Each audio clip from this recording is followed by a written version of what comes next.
बिस्मिल्लाहिर्रहमानिर्रहीम। अस्सलाम वालेकुम डियर स्टूडेंट्स। एक्सपी एकेडमी के क्वांटिटी सर्वे के इस ट्यूटोरियल सीरीज़ में मैं इंजीनियर शहाब हाजिर खिदमत हूँ। मैं इस ट्यूटोरियल सीरीज़ में quantity survey step by step सिखाने की कोशिश करूँगा। डियर स्टूडेंट्स, सबसे पहले हम नज़र डालेंगे कि क्वांटिटी सर्वे क्या होता है। किसी भी मंसूबे में इस्तेमाल होने वाले मटेरियल की मिकदारें मालूम करने और लागत मालूम करने के फ़न को क्वांटिटी सर्वे कहा जाता है। यहाँ पर मंसूबे से मुराद कोई भी सिविल इंजीनियरिंग का स्ट्रक्चर हो सकता है। मसलन वो बिल्डिंग भी हो सकती है, ब्रिज भी हो सकता है, इरिगेशन कैनाल्स भी हो सकती हैं, वगैरह वगैरह। क्वांटिटी सर्वे सिविल इंजीनियरिंग में निहायत अहमियत रखता है, क्योंकि किसी भी मंसूबे की लागत, उसके तखमीना और वो कितनी मुद्दत में पाए तकमील तक पहुँचेगा, ये जाने बगैर हम मंसूबे को इख्तिताम तक नहीं पहुँचा सकते।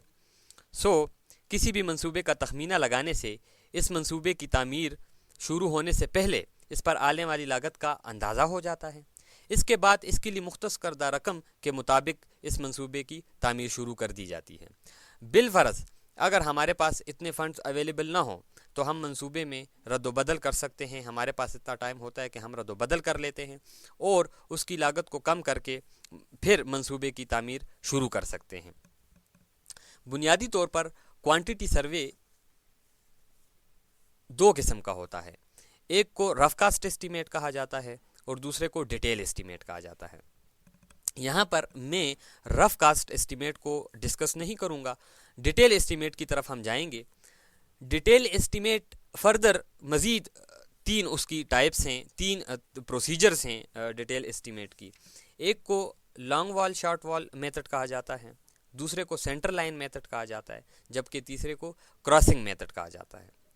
अब यहाँ पे सबसे पहले मैं डिफ़ाइन करूँगा लॉन्ग वॉल शॉर्ट वॉल को, लेकिन उसको डिफ़ाइन करने से पहले मैं बताता चलूँ कि क्वांटिटी सर्वे के लिए हमें जो ज़रूरी कवायद चाहिए होगी उनको थोड़ा सा मैं डिस्कस करूँगा। एक तो हमें जो मंसूबे की ड्राइंग है वो दरकार होगी, क्योंकि बग़ैर ड्राइंग के हम किसी भी मंसूबे की क्वांटिटी मालूम नहीं कर सकते।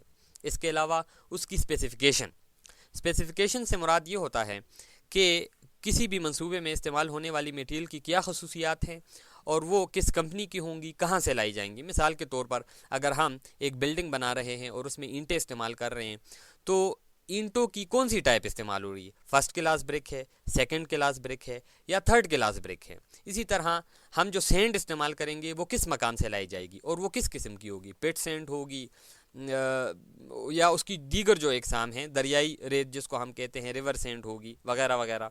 इसके अलावा हमें उस क्वांटिटी के बाद हमें उसकी लागत का अंदाज़ा लगाना होता है। इसके लिए हम रेट्स का मुतालिया करते हैं। जिस डिपार्टमेंट ने क्वांटिटी सर्वे करना होता है उस डिपार्टमेंट का अपना एक शेड्यूल ऑफ रेट्स, उनकी एक बुक होती है जो हर साल रिन्यूअल करते हैं। इस शेड्यूल ऑफ रेट्स में तमाम आइटम्स के, तमाम मटेरियल के रेट गिवन होते हैं। तो ये हमें पता होगा जब रेट्स का, तो हम फिर क्वांटिटी को फर्दर आगे उसकी कॉस्ट निकाल सकेंगे, क्योंकि क्वांटिटी निकालना ही नहीं होता क्वांटिटी सर्वे में, उसके बाद उसकी लागत मालूम करना भी ज़रूरी होता है। ये तीन कवायद जब हमारे पास होंगे तो हम क्वांटिटी मालूम कर सकेंगे। अब डिस्कस करते हैं लॉन्ग वॉल और शॉर्ट वॉल मेथड। सबसे पहले हम डिस्कस करेंगे एक स्ट्रेट वॉल को जिसकी लंबाई 20 फीट है। मेरे पास ड्राइंग में तीन व्यूज़ गिवन हैं। अगर आप गौर करें तो सबसे पहला व्यू जो है वो प्लान है, जिसको हम टॉप से देख रहे हैं दीवार को, और दूसरा व्यू जो है उसका क्रॉस सेक्शन है, जिसमें तमाम डिटेल जो है वो गिवन है ड्राइंग की। इसके अलावा तीसरा व्यू जो है वो पर्सपेक्टिव व्यू आप कह सकते हैं या 3D व्यू है इसका, और ये ज़रूरी नहीं होता क्वांटिटी के लिए, लेकिन मैं चूँकि आपको समझाना चाह रहा हूँ इसका क्रॉस सेक्शन और प्लान, तो इसके लिए मैंने एक 3D पर्सपेक्टिव व्यू भी बना लिया है। तो डियर स्टूडेंट्स, अगर इसके प्लान पर गौर किया जाए तो प्लान से हमें इसकी लंबाई वाज़ेह हो रही है जो कि 20 फीट है, और अगर इसके क्रॉस सेक्शन को देखा जाए तो हमें पता चलेगा कि इस दीवार की, इस वॉल की ऊंचाई सिर्फ इस दीवार की वो 5 फुट है, जबकि बाकी दीगर डायमेंशन को अगर गौर से देखा जाए तो ये हमारे पास ग्राउंड लेवल है।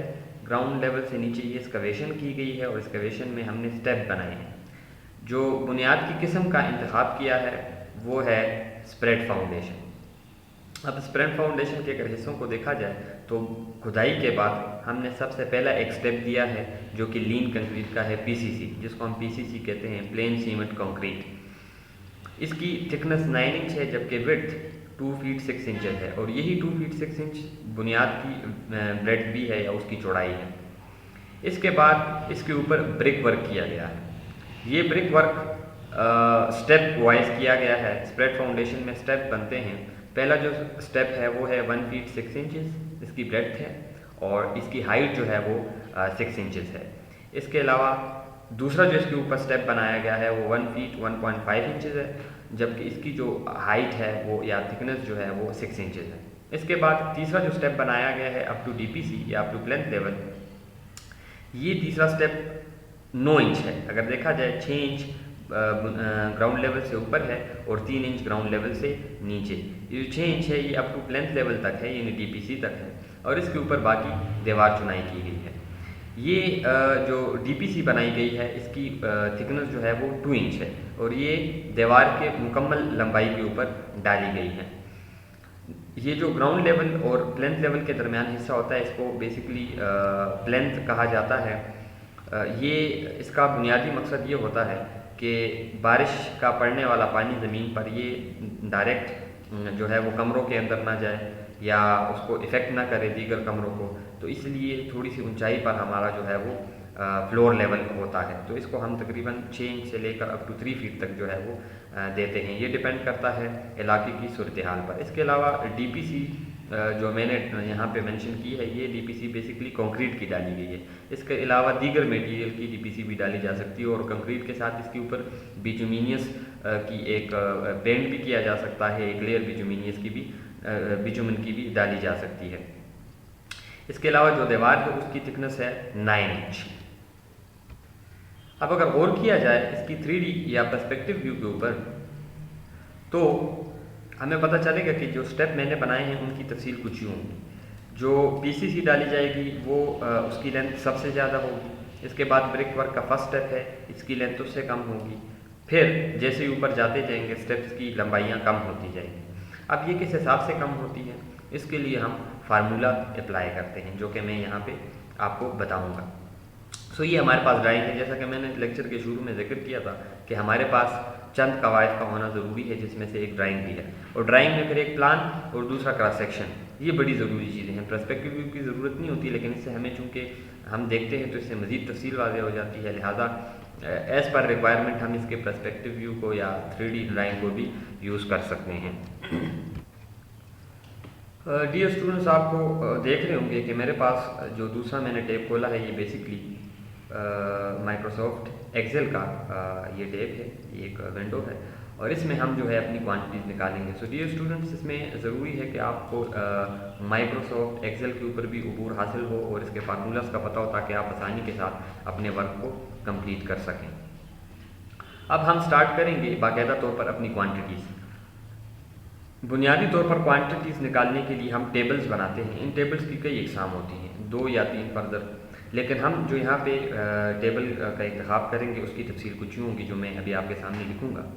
हमारे पास जो ज़्यादातर टेबल बनते हैं उनमें जो पहला कॉलम होता है वो सीरियल नंबर का होता है।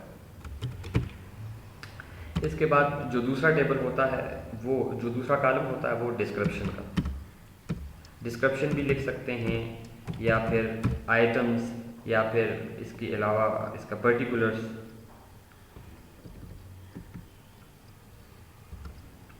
इसके बाद नंबर्स,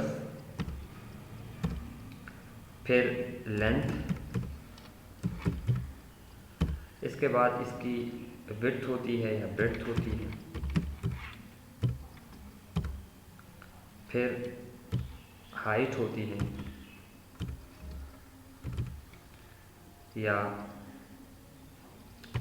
डेप्थ होती है। इसके बाद हम इसकी क्वांटिटी लिखते हैं।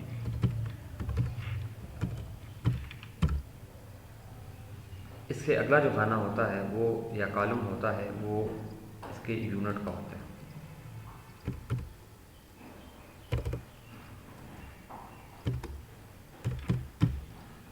इसके बाद इसकी रिमार्क्स मेंशन किए जाते हैं। डियर स्टूडेंट्स, इसमें इन खानों की जो या इन कॉलम्स की जो डिटेल होगी वो कुछ यूँ होगी कि सबसे पहले जो सीरियल नंबर होगा उसमें हम आइटम्स की फहरिस्त लिखेंगे, यानी नंबर 1 पे कौन सा आइटम आता है, नंबर 2 पे, 3 पे, 4 पे और सो ऑन। डिस्क्रिप्शन में हम बेसिकली आइटम की तफसील लिखते हैं कि जो आइटम हम यहाँ पे जिसकी क्वांटिटी मालूम कर रहे हैं वो उसका नाम क्या है, वो क्या चीज़ होगी। नंबर्स में हम बेसिकली गिवन करते हैं कि वो कितनी तादाद में होगी। अब जैसे कि हमारे पास ड्राइंग में ये एक वॉल है और इस वॉल की मैं कोई भी आइटम मालूम करूँ तो नंबर में 1 लिखूँगा क्योंकि वॉल हमारे पास 1 है। अगर इस तरह की 10 वॉल्स होंगी या 30 होंगी तो उसको हम यहाँ पे नंबर्स में मेंशन कर देंगे। इसके बाद हर आइटम की लेंथ होती है, फिर ब्रेड्थ होती है, फिर हाइट और डेप्थ होती है। इसके बाद इसकी क्वांटिटीज़ होती हैं।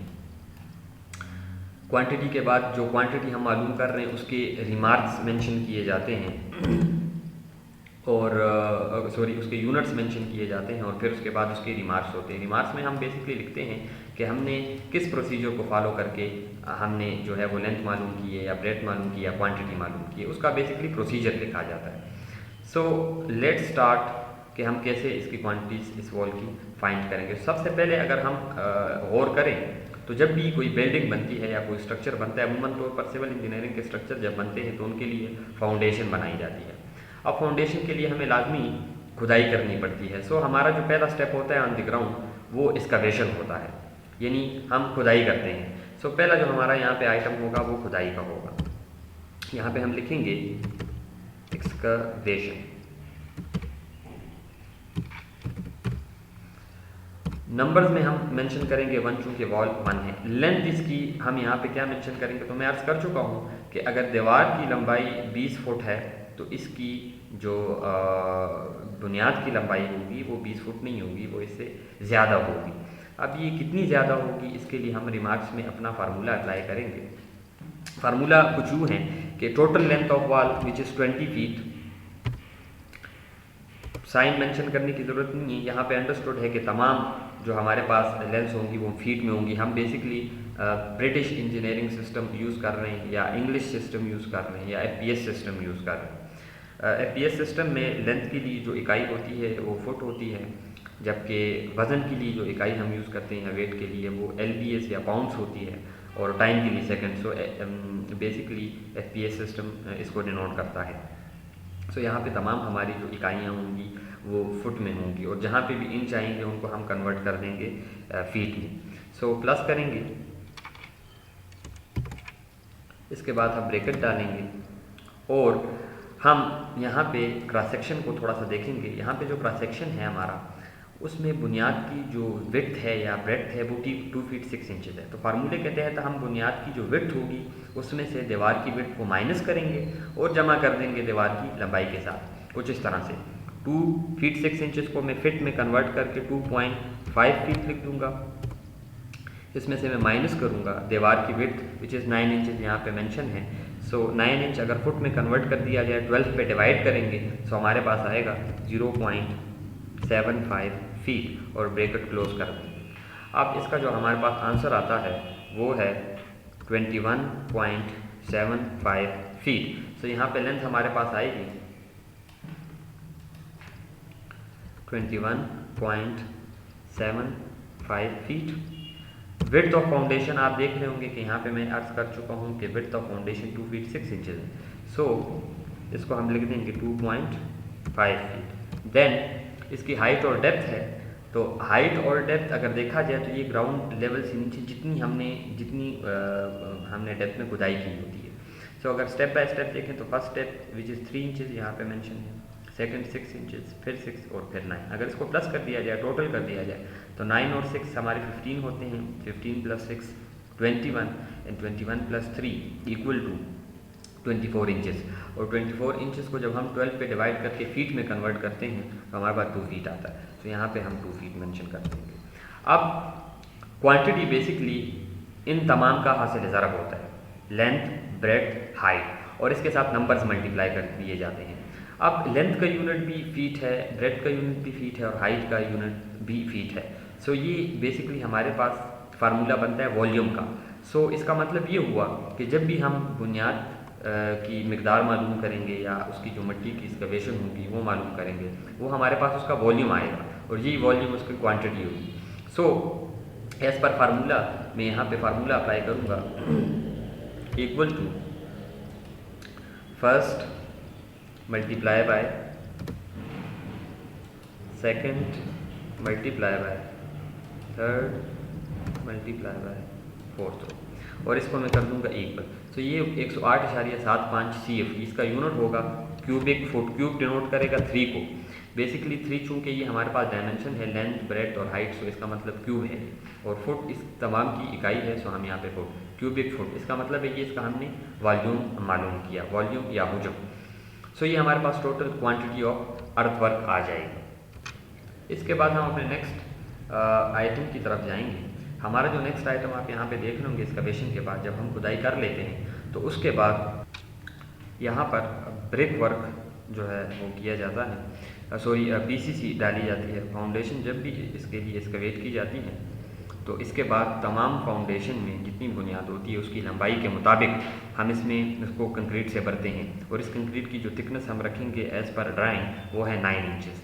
सो नेक्स्ट जो हमारा जो पर्टिकुलर या डिस्क्रिप्शन में हम लिखेंगे वो होगा हमारा PCC, लीन सीमेंट कंक्रीट या प्लेन सीमेंट कंक्रीट,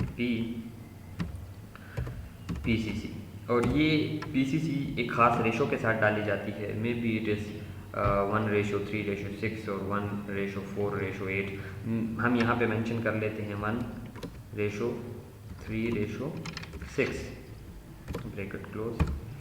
नंबर में हम 1 लिखेंगे क्योंकि एक ही वॉल है। इसकी लेंथ हम इतनी ही लेंगे जितनी फाउंडेशन की लेंथ होगी, क्योंकि मैं अर्ज कर चुका हूँ कि इसको फाउंडेशन की लेंथ के बराबर डाला जाता है। So length of PCC will be equal to 21.75 feet.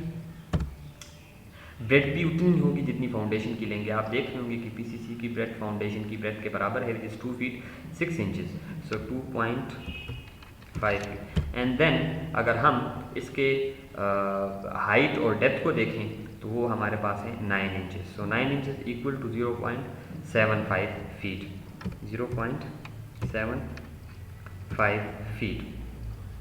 अब इसकी जो क्वांटिटी हम मालूम करेंगे वो भी इसका वॉल्यूम आएगा, क्योंकि यहाँ पे 3 हमारे पास डायमेंशंस हैं।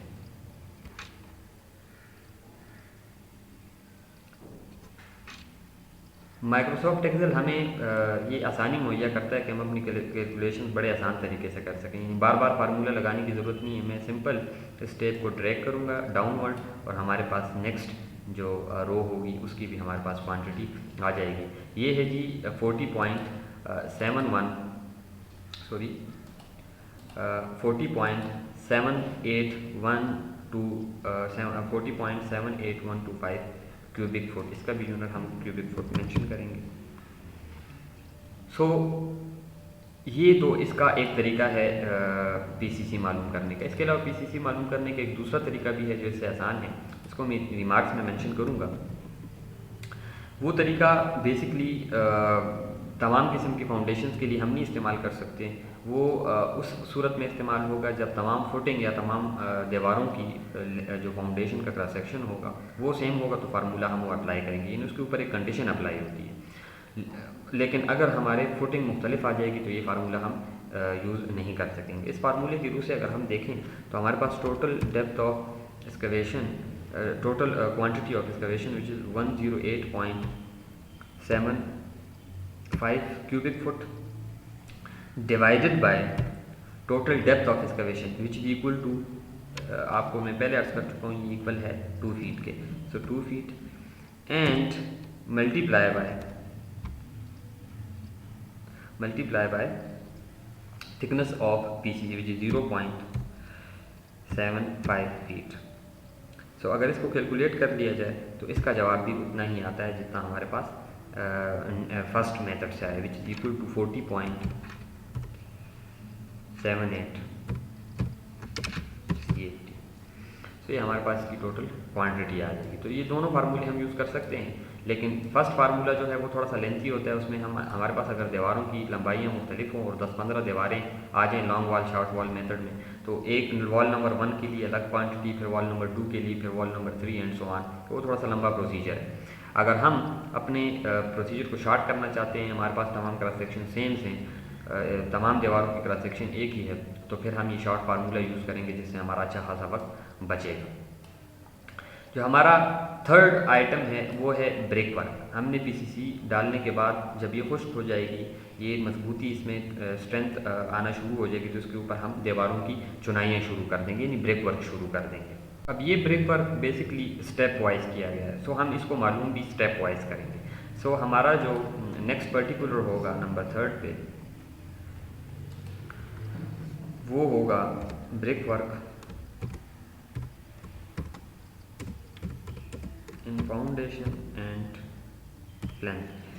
एफ मैं फाउंडेशन के लिए यूज़ कर रहा हूँ और पी में प्लेंथ के लिए यूज़ कर रहा हूँ। वो इसलिए कि अगर इन स्टेप्स को देखें तो इन स्टेप्स की तादाद बेसिकली 3 है। पहला जो स्टेप और दूसरा स्टेप जो बना हुआ है वो फाउंडेशन के अंदर है, यानी ग्राउंड लेवल से नीचे है, और जो थर्ड स्टेप बना हुआ है ये आप देख रहे होंगे, ये थर्ड स्टेप यहाँ से शुरू होता है यहाँ तक। सो उसका 3 इंच का हिस्सा जो है वो फाउंडेशन के अंदर है और 6 इंच का जो हिस्सा है वो फाउंडेशन से ऊपर है। सो हम यहाँ पे इसलिए प्लेंथ को भी मेंशन करते हैं क्योंकि जो तीसरा स्टेप है उसका जो कुछ हिस्सा है वो प्लेंथ में आता है। सो हम स्टार्ट करेंगे स्टेप नंबर 1 से। स्टेप नंबर 1 नंबर्स में 1 लिखेंगे। स्टेप नंबर 1 की लेंथ एज पर फार्मूला यूज़ मालूम करेंगे। इसके लिए जो फार्मूला इस्तेमाल होता है वो ऐसे ही है जिस तरह हमने एक्सकवेशन के लिए लेंथ मालूम की। So total length of wall plus करेंगे, ब्रैकेट डालेंगे, इसमें मैं total width of first step लिखूंगा। Total width of first step अगर देखी जाए तो 1 फीट 6 इंचज़ है, हम यहाँ पे मेंशन करेंगे 1.5 फीट। इसमें से मैं माइनस करूँगा total width of wall which is 9 inches, 0.75 feet. Bracket close करेंगे तो it will be equal to 20.75 feet. तो हमारे पास 20.75 फीट आ जाएगा। अब total length of first step जो होगी, मैं अर्ज कर चुका हूँ कि सबसे बड़ी लंबाई हमारे पास बुनियाद की होगी और पीसीसी की होगी। इसके बाद इसकी लंबाइयाँ कम होती जाएंगी। तो पहले हमारे पास 21.75 फीट था, अब जो लेंथ होगी वो 20.75 feet. Breadth of this step will be equal to 2 feet 6 inches, sorry 1 feet 6 inches. ये हमारे पास फर्स्ट स्टेप जो है वो इसके विड्थ है which is 1 feet 6 inches, so 1.5 feet. Then इसकी स्टेप की हाइट जो है अगर देखा जाए तो यहाँ पे 6 इंच मेंशन है, तो मैं यहाँ पे 0.5 फीट, क्योंकि 6 इंचज़ को हम जब डिवाइड करते हैं 12 पे तो हमारे पास वो फीट में कन्वर्ट हो जाता है विच इज़ 0.5 फीट। अब इसकी क्वांटिटी भी, इसका भी वॉल्यूम आएगा, होजम आएगा, और ये भी इसका यूनिट भी CFT होगा। सो इसको मालूम करने के लिए मैं अगर इसको ड्रैग कर दूँ तो हमारे पास इसकी क्वांटिटी आ जाएगी। यहाँ पे इसको डिलीट कर देंगे, इसकी ज़रूरत नहीं। 15.562 फीट क्यूबिक फीट CFT इसका यूनिट आ जाएगा। देन हम दोबारा अपने सीरियल नंबर की तरफ जाएंगे। इसके बाद हमारा स्टेप नंबर 2 होगा, मेंशन करूँगा मैं नंबर में 1। इसकी लेंथ, स्टेप नंबर 2 की लेंथ मालूम करने के लिए फार्मूला यूज़ करेंगे। फार्मूले के मुताबिक 20 feet plus bracket width of this step which is 1 feet 1.5 inches. अगर इसको मैं फुटों में कन्वर्ट कर दूँ, फीट में कन्वर्ट कर दूँ, 1.125 फीट आ जाएगा।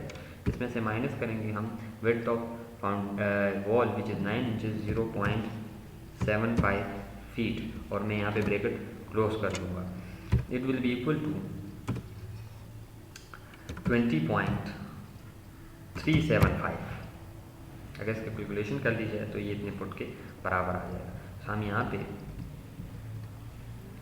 20.375 फीट, 0.375 फीट बेसिकली 4.5 इंच के बराबर होता है। ब्रेड्थ इस स्टेप की 1 फीट 1.5 इंचज़ है, ये मैं पहले ही बता चुका हूँ, 1.125 के बराबर होगा। और हाइट अगर स्टेप की देखी जाए तो वो 6 इंचज़ है विच इज़ 0.5।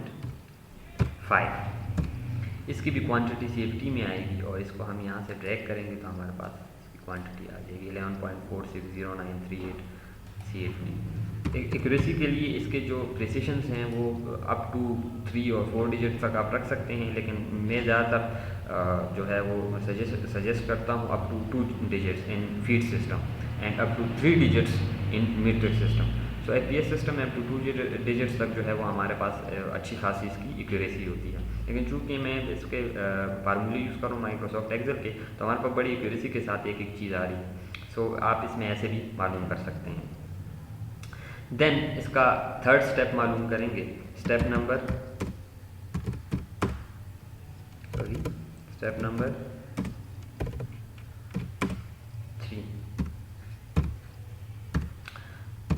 अब स्टेप नंबर 3 अगर मैं आपको इसका पर्सपेक्टिव व्यू दिखाऊं तो स्टेप नंबर 3 आप देखेंगे कि इसकी लेंथ जो है वो उतनी है जितनी दीवार की लेंथ है।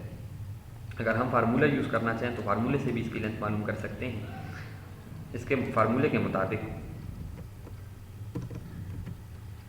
20 feet plus bracket width of this step. अगर विड्थ ऑफ दिस स्टेप देखी जाए, ये जो थर्ड स्टेप है तो ये इतना ही है जितनी दीवार की विड्थ है, विच इज़ 9 इंचेस। सो मैं यहाँ पे 9 inches which is 0.75 feet minus करूँगा 0.75 फीट। ये इसलिए कि 0.75 फीट इसकी विड्थ थी स्टेप की, और इसमें से मैंने जब दीवार की विड्थ माइनस की फार्मूले के मुताबिक तो मेरे पास यहाँ पे 0 आया, और जब 0 को मैं 20 में प्लस करूँगा तो हमारे पास लेंथ 20 फीट ही आएगी। सो ये फार्मूले से भी मालूम हो जाता है, और यहाँ पे पर्सपेक्टिव व्यू से भी आपको नज़र आ रहा होगा कि थर्ड स्टेप जो है उसकी लेंथ इतनी है जितनी की दीवार की लेंथ है। सो हमारे पास लेंथ आ जाएगी 20 फीट। मैं यहाँ पे इसको लिखूँगा 20 फीट, इसकी विड्थ 0.75 फीट। आप देख रहे होंगे कि इसकी विड्थ मैंने पहले भी आपको बताया कि ये 20 फीट हो 0.75 फीट हो इसकी जो विड्थ है। और इसके बाद इसकी जो हाइट होगी वो 3 inches below the ground level and 6 inches up to plain. So it will be equal to 9 inches which 0.75 feet. And then हमारे पास इसकी क्वांटिटी आ जाएगी विच इज़ 11.25 CFT। अब हमारे पास तीनों स्टेप हल हो चुके हैं। इसके बाद जो हमारा नेक्स्ट पर्टिकुलर है वो है DPC। लेकिन DPC पे जाने से पहले मैं इन तीनों को प्लस कर दूंगा, सबमिट कर दूंगा। क्योंकि इनकी सबमिशन करूंगा क्योंकि ये अलग अलग हमारे पास जो है वो यहाँ पे आइटम हैं, लेकिन ये 3 स्टेप जो है ये एक ही आइटम का हिस्सा है, यानी ये ब्रिक वर्क का हिस्सा है। तो ब्रिक वर्क चूँकि मेरे पास 3 स्टेप में था, इसीलिए मैंने स्टेप वाइज मालूम किया और इसको प्लस कर दूँगा। तो इनको प्लस करेंगे फार्मूले के तहत मैं यहाँ पे इक्वल का साइन डालूँगा, इसके बाद फर्स्ट, देन प्लस का साइन, सेकंड, देन प्लस का sign and third, and then inter.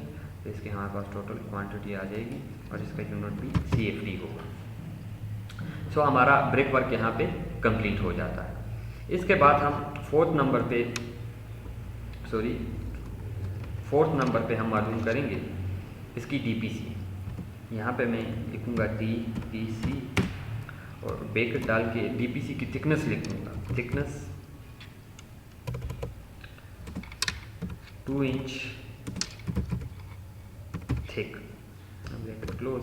यहाँ पे इसकी जो थिकनेस है वो मेंशन कर दी जाती है, चूँकि एक ही वॉल है तो 1 मेंशन करूँगा। इसके बाद इसकी लेंथ जो होगी वो मैं अर्ज कर चुका हूँ लेक्चर के शुरू में कि हम DPC जो है वो मुकम्मल दीवार की लंबाई के मुताबिक डालते हैं, यानी जितनी दीवार की लंबाई होती है उतनी DPC की। तो मैं यहाँ पे 20 फीट लिख दूँगा। इसके बाद इसकी जो विड्थ होती है वो इतनी होती है जितनी दीवार की विड्थ है। आपको नज़र आ रहा होगा ये 9 इंच के बराबर डाली गई है। तो मैं यहाँ पे 0.75 फीट, और इसके बाद इसका जो हाइट और इसकी डेप्थ होती है उसको हम मेंशन नहीं करते, क्योंकि वो मैं ऑलरेडी उसके साथ लिख देता हूँ 2 इंचेस। अब इससे साबित ये होता है कि क्वांटिटी ऑफ DPC जो है वो उसका जो यूनिट होगा वो स्क्वायर फुट होगा, यानी उसके साथ 2 डायमेंशन है, उसका एरिया मालूम किया जाता है। सो हम सिंपल इसका फार्मूला अप्लाई करेंगे तो हमारे पास ये आ जाएगा 60.98, सॉरी कंट्रोल प्लस। इसके लिए मैं दोबारा फार्मूला लगाऊंगा, यहाँ पे इक्वल का sign, then first multiply by second multiply by third, then equal. So ये 15 SFT, इसका यूनिट हम लिखेंगे SFT, स्क्वायर फुट के बराबर आ जाएगा। इसके बाद इससे जो नेक्स्ट पर्टिकुलर है, नेक्स्ट आइटम है, वो है हमारे पास ब्रिक वर्क इन सुपरस्ट्रक्चर। मैं यहाँ पे स्टूडेंट्स ये बताता चलूँ कि इमारत के बुनियादी तौर पर 2 हिस्से होते हैं, एक को हम कहते हैं सबस्ट्रक्चर और दूसरे को कहते हैं सुपरस्ट्रक्चर।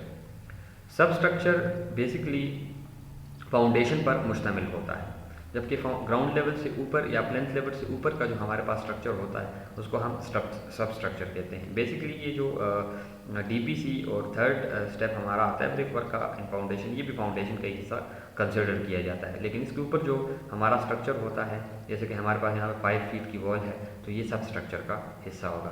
सो मेरा जो नेक्स्ट पर्टिकुलर होगा वो होगा brick work in substructure, superstructure, sorry 5 brick work in superstructure।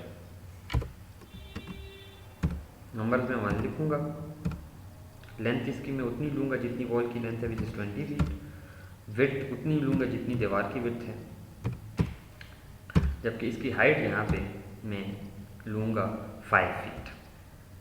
ये क्रॉस सेक्शन में आप देख रहे होंगे, हाइट ऑफ वॉल जो है वो मेंशन है 5 फीट, तो मैं यहाँ पे 5 फीट ले लूँगा। इसके बाद इसकी क्वांटिटी मालूम करेंगे, फार्मूला अप्लाई करेंगे, इक्वल टू 1 यहाँ पे करने की ज़रूरत नहीं क्योंकि क्वांटिटी पे कोई फ़र्क नहीं पड़ता 1 मल्टीप्लाई करने से, multiply by second row multiply by third row and then enter. तो 75 क्यूबिक फुट, चूँकि इसके 3 डायमेंशन है तो ये क्यूबिक फुट में आ जाएगा, सॉरी।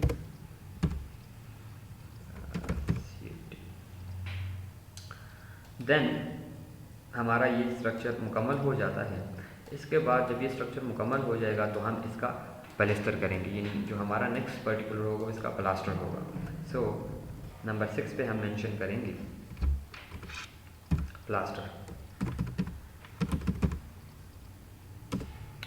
इसकी प्लास्टर की थिकनेस जो है वो मेंशन कर दी जाती है, विच मैं यहाँ पे मेंशन कर रहा हूँ 0.5 इंच थिक। नंबर्स में यहाँ पे सबसे पहले मैं ये बताता चलूँ कि इसका प्लेस्टर होगा कहाँ। अगर आप 3D पर्सपेक्टिव व्यू को देखें तो एक इसकी फ्रंट है और जितनी मिकदार इसकी फ्रंट होगी उतनी ही इसकी बैक है, तो इसकी एक फ्रंट और बैक आ जाती है। दूसरा अगर इसकी इन साइडों को देखा जाए तो इन साइडों के ऊपर प्लास्टर किया जाता है। सो ये साइड्स होंगी जिसके ऊपर हम प्लास्टर करेंगे, और ये मिकदार में 2 हैं, लेफ़्ट और राइट 2 साइड्स होंगी यहाँ पे। सो सबसे पहले हम यहाँ पे लिखेंगे, मैं फ्रंट के लिए F लिखूँगा, जबकि बैक के लिए B, फ्रंट एंड बैक। सो 1 फ्रंट एंड 1 बैक 2 हो जाएंगे यहाँ पे नंबर्स में। इसकी लेंथ हम उतनी लेंगे जितनी दीवार की लेंथ होगी। अगर आप देखें तो इसकी लेंथ फ्रंट और बैक की दीवार के मुताबिक है, जितनी दीवार की लेंथ होगी इतनी इसकी हम लेंथ लेंगे। सो यहाँ पे लेंथ आ जाएगी 20 फीट। इसकी ब्रेड्थ नहीं ली जाती, यहाँ पे इसकी हाइट ली जाती है, तो इसकी हम हाइट ले लेंगे। अगर हम यहाँ पे देखें तो वैसे तो दीवार की जो हाइट है वो 5 फीट है, लेकिन चूंकि जितना हिस्सा ग्राउंड लेवल से ऊपर होगा उस तमाम को हम प्लास्टर करेंगे। सो ग्राउंड लेवल से ऊपर का हिस्सा हमारे पास 6 इंच जो है वो प्लेंथ आ जाता है और 2 इंच उसके ऊपर DPC आ जाती है, ये बन जाता है 8 इंच। सो ये हमारे पास टोटल हाइट 5 फुट 8 इंच होगी, और 8 इंच को अगर मैं डिवाइड कर दूंगा 12 पे, तो ये फीट्स में कन्वर्ट हो जाएगी, which is equal to 5.666 feet. So हमारे पास टोटल क्वांटिटी CFT में आ जाएंगी। फार्मूला अप्लाई करेंगे, first, second and then third, equal two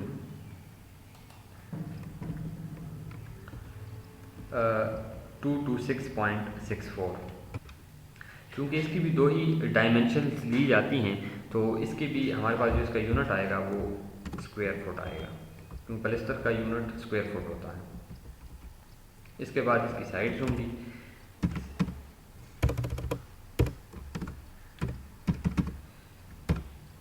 sides हमारे पास दो हैं, मैं पहले मेंशन कर चुका हूँ, तो यहाँ पे 2 लिखेंगे।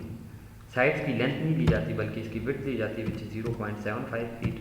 और अगर हम ड्राइंग पे देखें तो ये हमारे पास क्रॉस सेक्शन में भी जाएगा, एक तो इसकी विड्थ होगी और दूसरी इसकी हाइट होगी। और अगर हम 3D पर्सपेक्टिव व्यू में देखें तो यहाँ पे हमारे पास एक इसकी हाइट आती है और एक इसकी विड्थ आती है। तो हमारे पास यहाँ पे इसकी जो विड्थ है वो या ब्रेड्थ है वो 0.75 फीट आ जाएगी, और इसकी हाइट उतनी लेंगे जितनी हमने पहले मेंशन की, विच इज 5.666। सो ये हमारे पास इक्वल हो जाएगा, इक्वल का साइन डालेंगे, numbers, then multiply width multiply by height and enter. So इसकी 8.499 SFT क्वांटिटी आ जाएगी। अब यहाँ पे हम इसको टोटल कर लेंगे, इसके लिए हम इक्वल का साइन डालेंगे, क्योंकि ये एक ही पलस्तर का पर्टिकुलर है और इसमें हमने 2 स्टेप्स की हैं, दो फ्रंट एंड बैक और 2 साइड। तो इसको हम प्लस कर देंगे, first plus second equal. So ये 235.139 SFT हमारे पास इसकी टोटल क्वांटिटी आ जाएगी। यहाँ पे टोटल लिखेंगे और जहाँ पे भी टोटल हमने किया वहाँ पे मेंशन करेंगे टोटल। सो ये हमारे पास पलस्तर की क्वांटिटी आ जाएगी। अब इसके बाद जो हमारा नेक्स्ट पर्टिकुलर होता है, जब हमारा पलस्तर भी कंप्लीट हो जाता है तो हम दीवार को वाइट वॉश करते हैं। वाइट वॉश के तकरीबन 3 कोट हम करते हैं, और इसके बाद इसकी फिनिशिंग जो है वो या डिस्टेम्पर से कर ली जाती है या पेंट से कर ली जाती है, ये एज़ पर रिक्वायरमेंट होता है। तो 7 नंबर पे जो हमारा पर्टिकुलर होगा वो होगा white wash. So white wash में लिखूँगा, और वाइट वॉश के लिए मैं लिखूँगा एज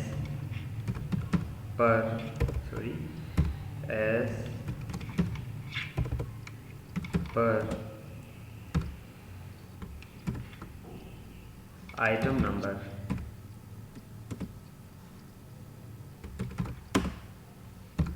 6। इट मीन्स कि जितनी हमारे पास 6 की क्वांटिटी आई है उतनी हमारे पास क्वांटिटी आ जाएगी वाइट वॉश की, क्योंकि जिधर जिधर पलस्तर होना है वहीं पे हम वाइट वॉश करेंगे। सो हमारे पलस्तर की मिकदार और वाइट वॉश की मिकदार उतनी होगी, और इससे ये भी ज़ाहिर होता है कि वाइट वॉश का जो यूनिट होता है वो भी स्क्वायर फुट होता है। तो यहाँ पे मैं लिखूँगा 235.139 SFT। इसके साथ हमारी जो सिंगल वॉल या स्ट्रेट वॉल है इसकी क्वांटिटीज़ कंप्लीट हो जाती हैं। डियर स्टूडेंट्स, मज़ीद मालूमात और अपडेट के लिए आप विज़िट कर सकते हैं हमारी वेबसाइट www.xpacademy.com, जहां पर तमाम इंजीनियरिंग और कंप्यूटर कोर्सेज आपको फ्री ऑनलाइन सिखाए जाते हैं। अगर आप इन वीडियोस की कंप्लीट DVD कलेक्शन हासिल करना चाहते हैं तो इसके लिए आपको हमें कॉल करना होगा। इसके लिए हमारा नंबर है 0343901779, या आप हमें ईमेल कर सकते हैं जिसके लिए हमारा एड्रेस है xpacademy@ymail.com, या आप हमें स्काइप पर ज्वाइन कर सकते हैं XP Academy के नाम से। So dear students, next lesson में नए टॉपिक के साथ हाजिर होंगे। तब तक के लिए अल्लाह हाफिज़।